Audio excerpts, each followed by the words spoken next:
அம்மா, எனக்கு கன்னியாகுமரி கூட்டிட்டு போங்களாமா? அவ்வளோ ஆசையாடா? சரி போலாம். அம்மா, கன்னியாகுமரி ரொம்ப அழகா இருக்கு அம்மா. எல்லா இடத்துலயும் நம்ம போய் பாப்போமா? அம்மா, இந்த கடல் ஏன் இவ்ளோ பெரியது இருக்கு? இது 3 கடல் கூடுற இடம்டா. அலைகள் சத்தம் கேக்குது, என்ன பேசுற மாதிரி இருக்கு. கடல் எல்லாம் நம்ம மனசோட பேசும்டா. அம்மா, நாம இப்ப எங்க போறோம்? விவேகானந்தர் தியானம் பண்ண இடம்டா. அதான் இவ்ளோ அமைதியா இருக்கு. ஆமா, சில இடம் நம்மளே அமைதியாக்கிடும்.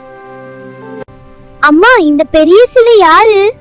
அவர் திருவள்ளுவர்டா. தமிழ் பெருமை. எவ்வளவு உயரமா இருக்கு. நம்ம கனவுகளும் இப்படிதான் உயரமா இருக்கணுமா?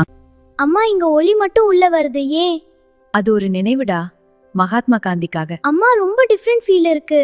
இது பாக்குறதுக்கு இல்ல, உணர்வதுக்கு இல்ல. அம்மா, அம்மா, நம்ம எங்க இருக்கோம் மேல? லைட் ஹவுஸ் மேல். அம்மா, மேல இருந்தெல்லாம் சின்னதா தெரியுது. அம்மா, சூரியன் கடலுக்குள்ள போயிடுச்சே. அது மறைஞ்சாலும் நாளைக்கு மீண்டும் வரும்டா. அம்மா, நான் ரொம்ப சந்தோஷமா இருக்கேன். இந்த வெக்கேஷனுக்கு எல்லாருமே கன்னியாகுமரிக்கு வந்து நல்ல சந்தோஷமா என்ஜாய் பண்ணுங்க. If you want more videos like this, like